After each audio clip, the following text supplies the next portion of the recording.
So, Iyarkai Tunai with Nature's Blessings, myself, Desika Prabhakar, founder and director of the Purpose Foundation, and we have our darling Lakshmi, COO of the Purpose Foundation. So, why are we gathered here today? Today, we are going to welcome you all into the MSME Problem Statement Sessions. So, what does this session mean?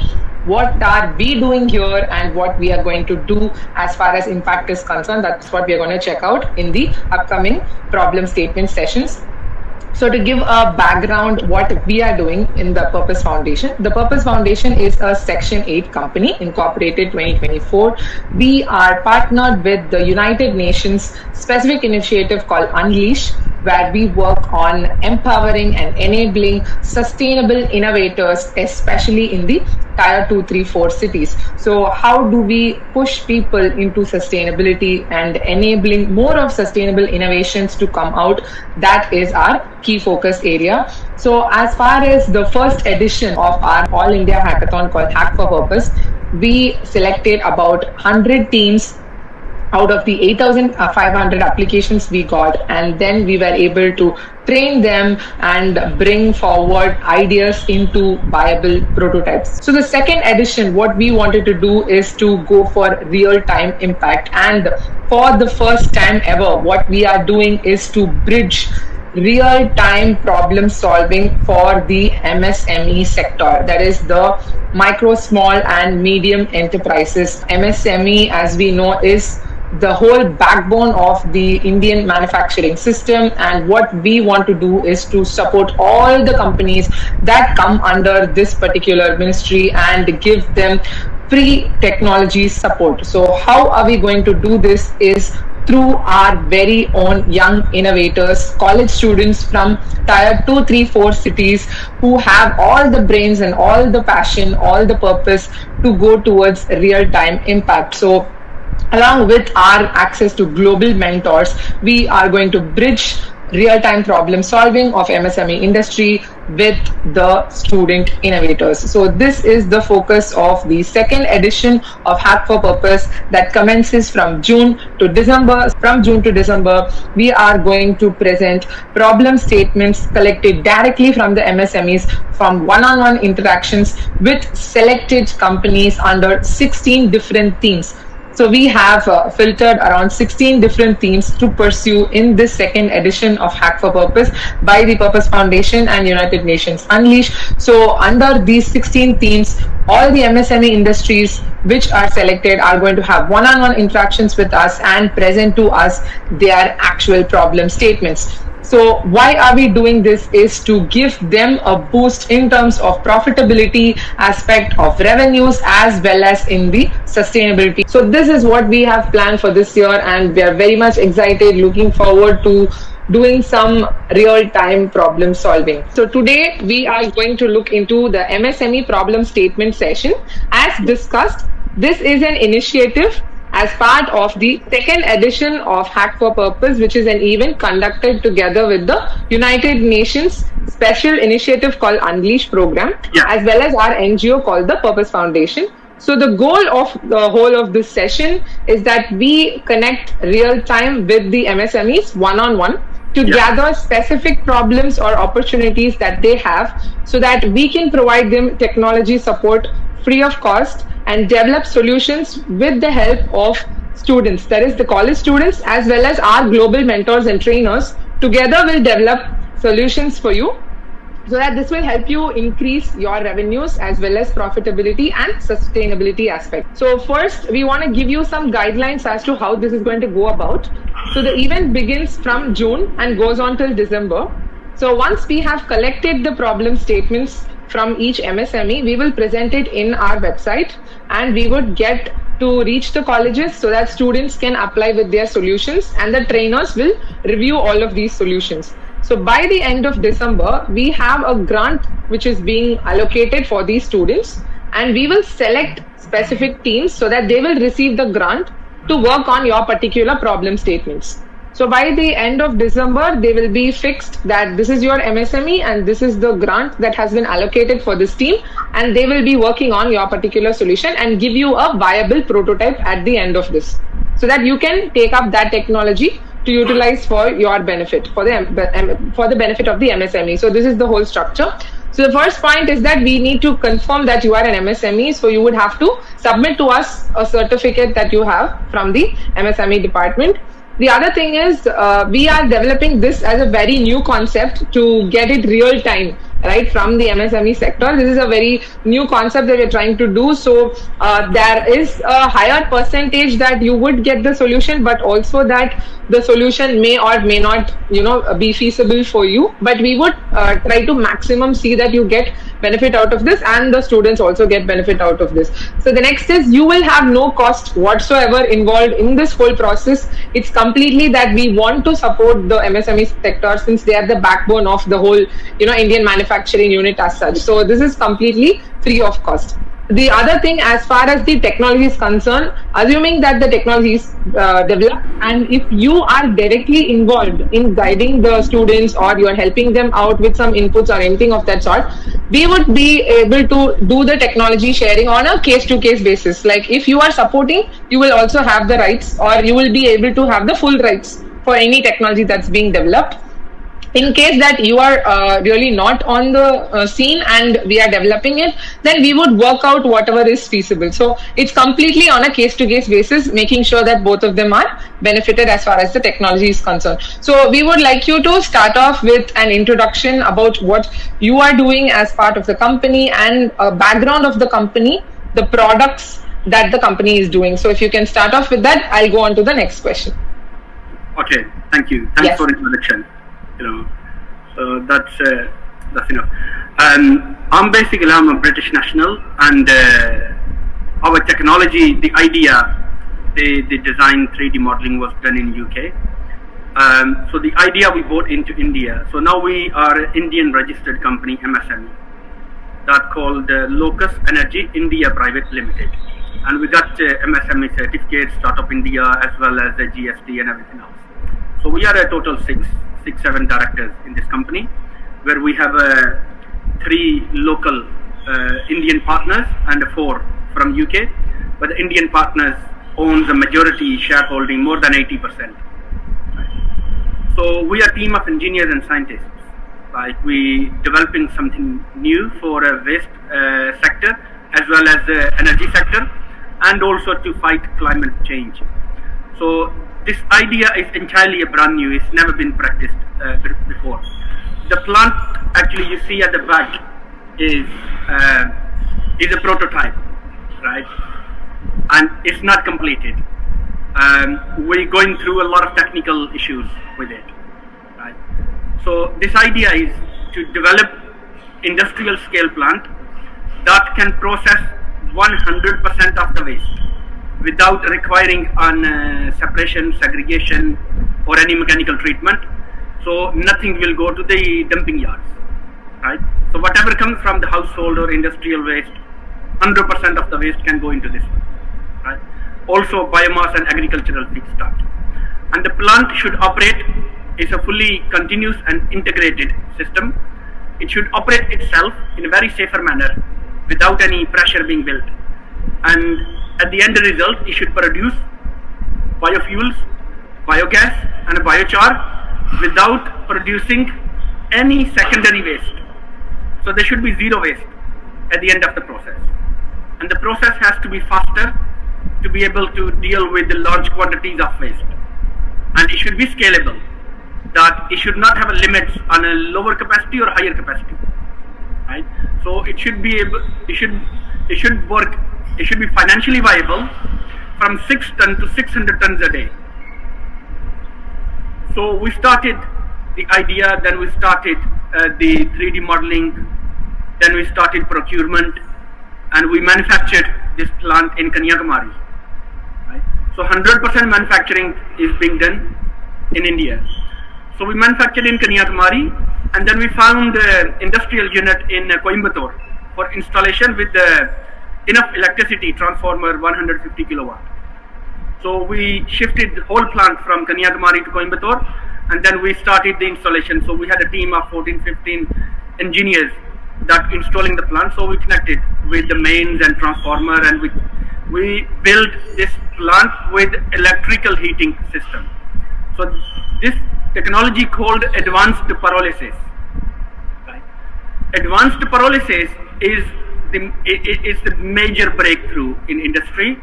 Many other companies have tried to build a similar plant in America, Canada, and UK, but after manufacturing installation, they could not make it work. They could not succeed to produce the end product with financial viability. So there's examples in past, but so far we are at far more advanced stage than any other company in the world. We have actually produced oil. We have produced tons of carbon black and tons of oil, right? So in that sense, it's very successful to get the end product and process the waste.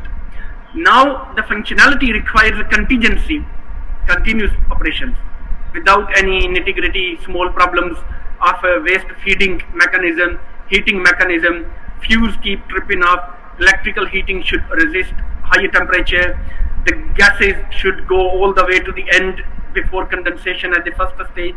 So these are the, setting up a flow is now the problem, right? So that is what we are struggling with. So technology is here, the idea is here, the full structure is here. I am a teacher, I'm a trainer, I've been teaching in universities to PhD students about these technologies. And my colleague is actually best colleague of Dr. Abdul Kalam for 15 years. They've been working together. So we do teach, we train students. And I already trained about 10 individuals who had a zero skill set. And now they are full-scale engineers. They can manufacture full plant, they can operate full plant. So training education side, yes, we are really good at it. And plant development technology idea, we are good at. We can lead the team. We have exhausted all of our resources. I used my private fund, my own money, from since 2020. So it's not been financial model, but you can imagine when you have a general cost more than 10-12 lakh per month, and we build a plant, it costs many crores. So I put my own money into this development because I believe in this development. That it's a major break. It's the next new thing in the world. We already have many corporations signed up with us from Tamil Nadu, from Karnataka, from North, from Gujarat, from many areas. And then we also had India Oil, Bharat Petroleum, IGS Petroleum, GPS Renewable. These are very large corporate companies, Reliance, Tata, they're all interested in this technology to adopt this, to take it from us. Now we have the technology, we just need to set up the flow. And I think we need more individuals with more shining brain ideas, how we can overcome these technical uncertainties, So still we're going through the final stage of R&D work at the moment.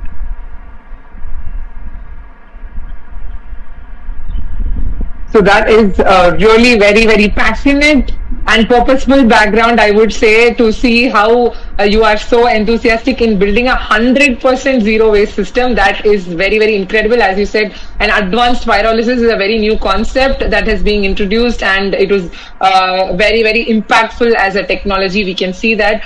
So when we come to the problem statement as such, you mentioned you would need some support on the final R&D stages, or some more, technology or fresh minds to maybe give some different perspectives. So if you could tell us maybe 2 or 3 points on what exactly. So for example, what kind of problem statements we have been getting is either if an industry is manufacturing a particular product, they have certain type of waste which they want to find a value for.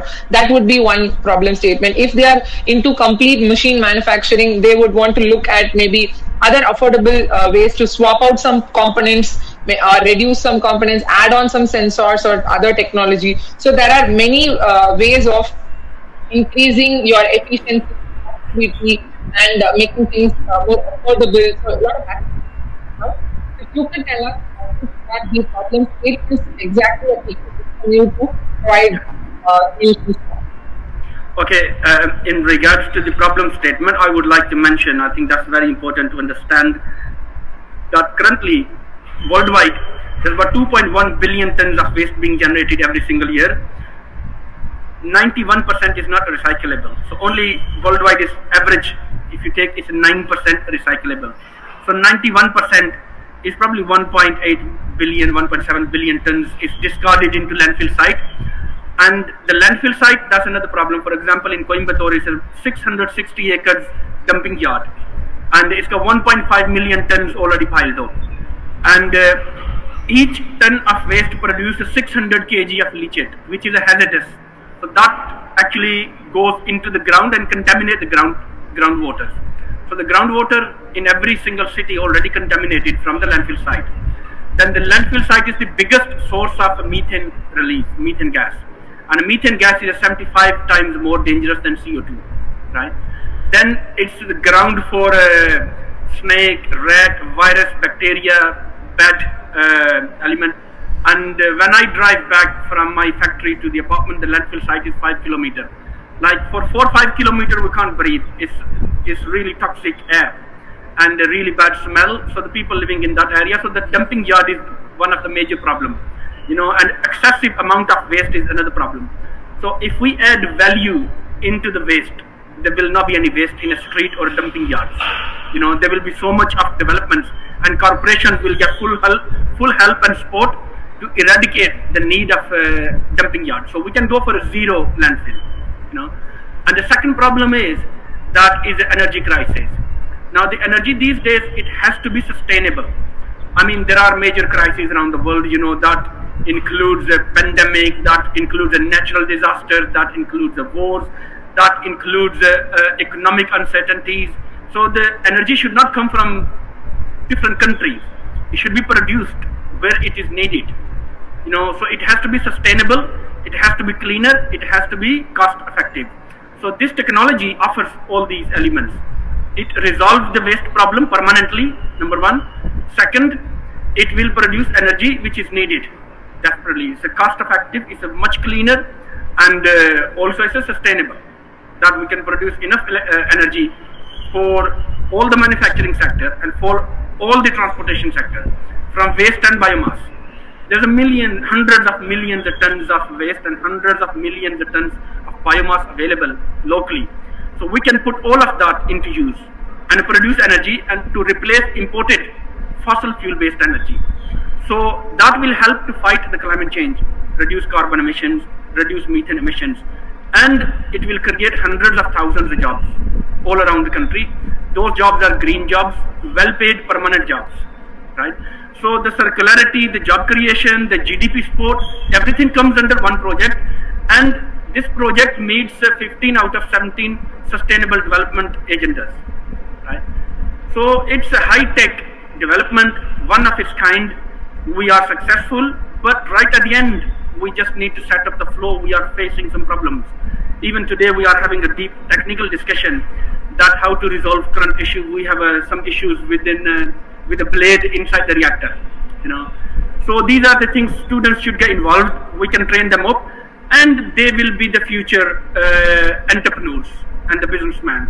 And we are not the company who go for IP or something like that. We want to pass on the knowledge to others, and we want to work with other companies, everybody to work together to develop, because environmental problems should not be protected to one company to provide a solution.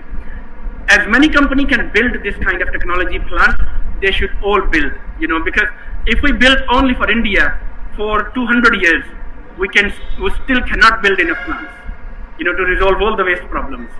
So I think it will be wrong to protect the technology to one company only, you know.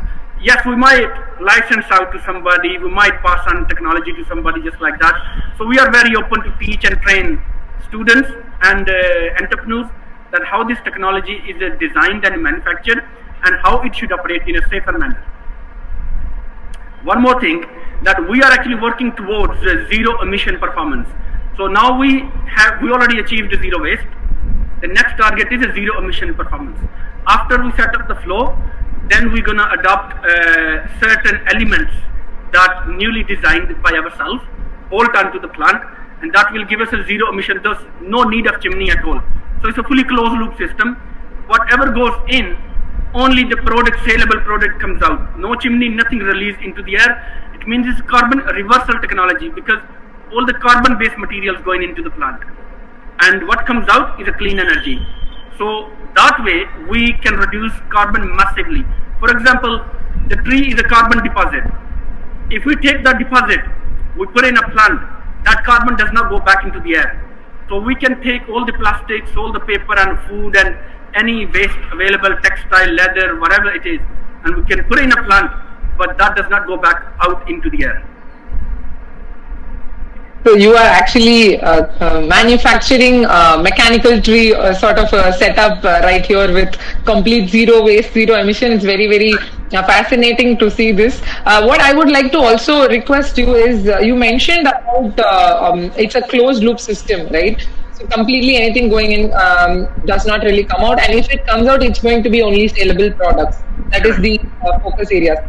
So in this aspect, you are looking at utilizing waste as a form of energy in the local areas itself, rather than getting huge amount of energy from outside. So looking at means to generate energy with the waste locally. That is also one of the problems that you had mentioned, right? And one on the reactors or the designs that you are mentioning on the floor, which you can train the students and probably get their minds to work on it as well. We will take that as a third option. But the fourth one, the most important one on emission, which you mentioned. So can we give that also as a problem statement, that how do we inbuilt a zero emission into the pyrolysis process without having to have any chimneys or without having to have any outlets? What kind of systems can we integrate? That could be a problem that students could work on as well. So we will take that as one of the statements.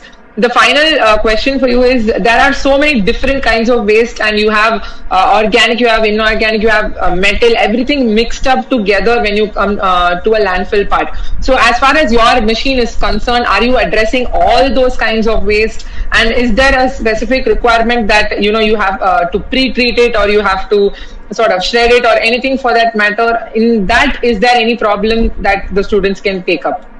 Yeah. That is a basic concept already established in the market of shredding. So shredding and screening. So what shredding does is reduce the particle size, and the screening takes any soil, sand, dust particle out, and then there's a magnet which picks up any metals, which is saleable back to the market. So after shredded and screening and metal taken out, then the waste is ready to go into the plant.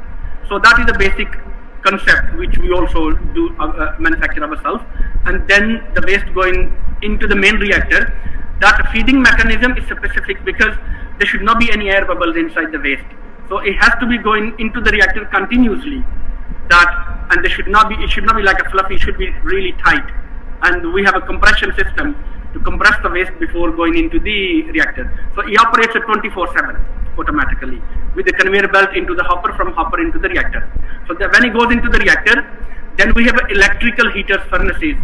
It's an external heating system, it's not inside heating system. So there's no burning, combustion, oxidation inside the reactor. The heat transfer from outside of the reactor into the reactor. So we have electrical heating elements outside of the reactor. So at the beginning we had a lot of problems, the corrosion, abrasion, steel being bending, because the high temperature, and but we overcome all those problems because the electrical heating is really, really high temperature. So high temperature, and then there's a blade inside the reactor moving waste forward. So there's a time residence from one end to another end, half an hour. In half an hour, all the waste produce all the gas, and at the bottom it's carbon. Sorry, this is what we have at the moment. That is the oil we produce from waste, right?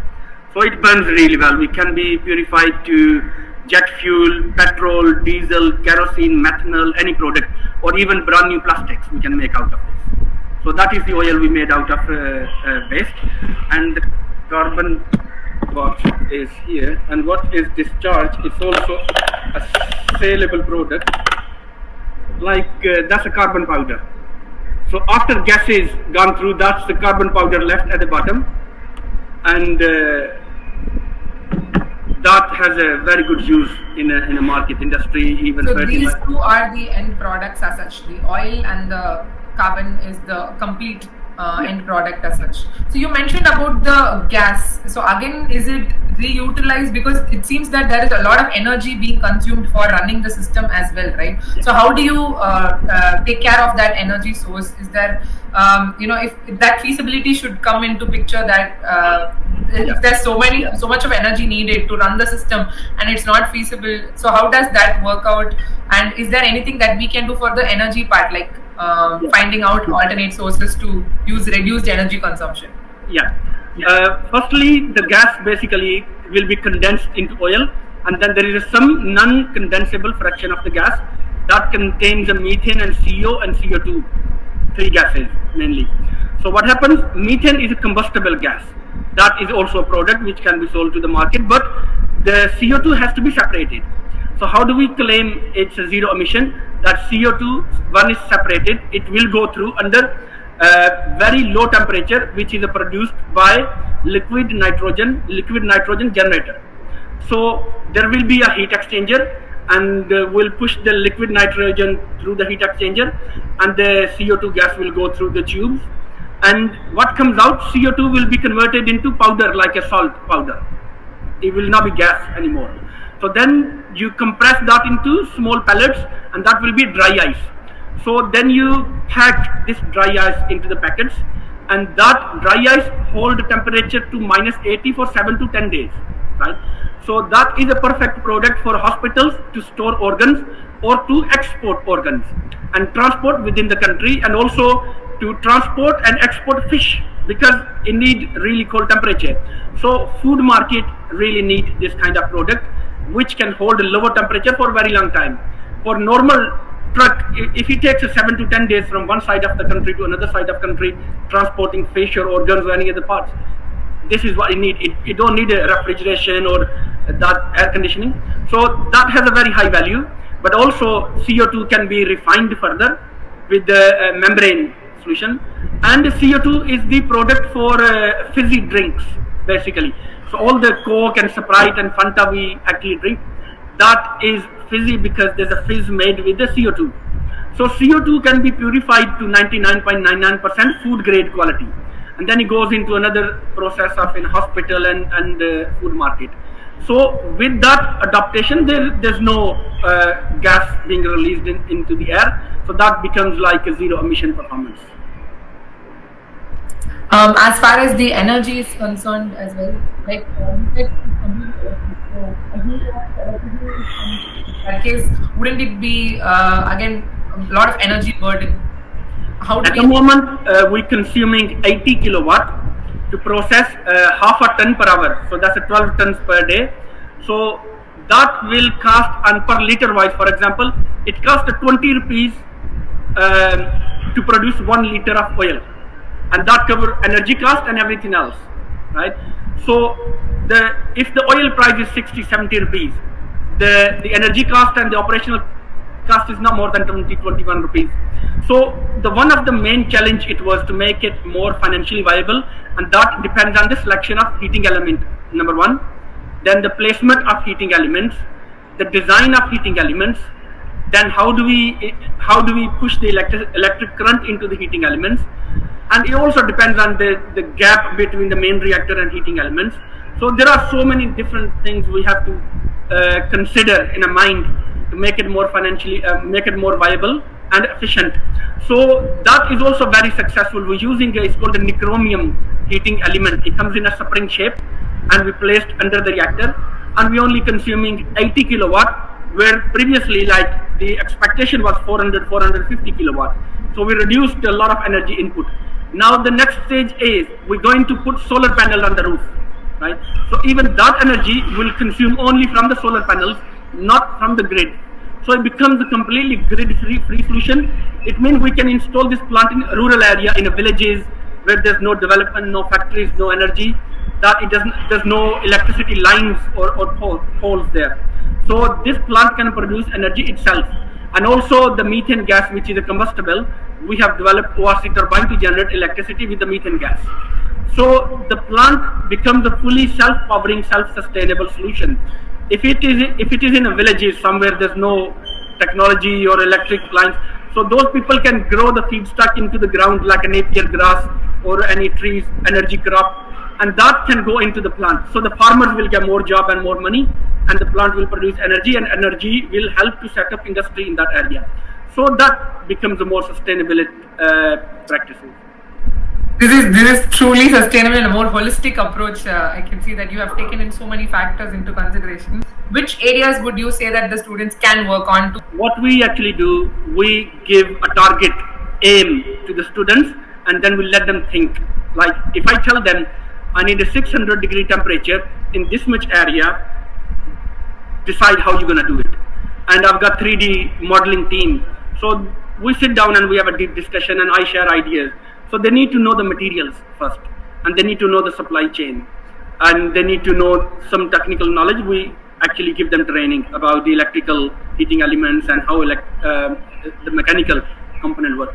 So I think it's more like having a deep technical discussions, getting them engaged, and then once we adopt an idea, we finalize the idea and we put it through the computer software, and if it's viable, then we go for procurement.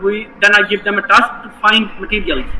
So they go to the market and find material. It comes in. Then I tell them to start actually designing fabrication of it and produce that component. And once they produce, then we put down to the testing model. Once we've done the testing trial, then we put in a real operational model, and then we see the end result. So it's a full chain from the idea, procurement, fabrication, testing, trial, and operations. This is how we must go through. And this technology, actually, it can work on a tabletop prototype. But when you go on an industrial scale, it's not going to work. That will change everything. It has to be done on semi-industrial or full industrial scale. Because the prototype in a laboratory does not represent actual technology, because the gases, the pressure, the temperature, the plant layout component, everything is different. Everything will change. So people can claim, yeah, they have made it in a laboratory, but it will never work when it comes down to the real grounds. So we're doing it on a larger scale, industrial scale. So if there are 14, 15 students of one team, I mean, Coimbatore have a very large number of engineers, and because there are engineering colleges. So we can adopt those students, we can interview them, we can see the interest. If they have interest in renewable energy sector, manufacturing, thermal processing, power plant, waste to energy, we can build a team, and that team can get the support from MSME, and we can plan a schedule, and we can write down all the modules for them as well to hand out to them to follow and read. And there will be literature we will be giving them as well to read. And then we can run the project for 6 months. That 6 months, end of the time, they can submit full report to you and to MSME. I think that sounds very, very detailed and thorough and very impactful. So it has been a very, very sort of eye-opening and impactful session. I must say that we are so grateful for you to take this initiative in waste to energy and give such transformative technology, especially coming all the way from UK. We can see the passion in your eyes and bringing it to India. We are so grateful. We have an opportunity to maybe support you in this journey with a batch of students who can work on specific problems that you can give. So we would take your inputs, we've noted it down, and then we will give you a summary of this on how this plan goes forward once our applications open by June. So by that, whatever support we can give from our side, we would be very, very happy to do that for Lokus Energy, and as always, keep rocking and stay impactful. Thank you so much for your very, very valuable time. We will stay connected and give you updates on the whole journey throughout. Thank you so much. Have a great day. Thank you.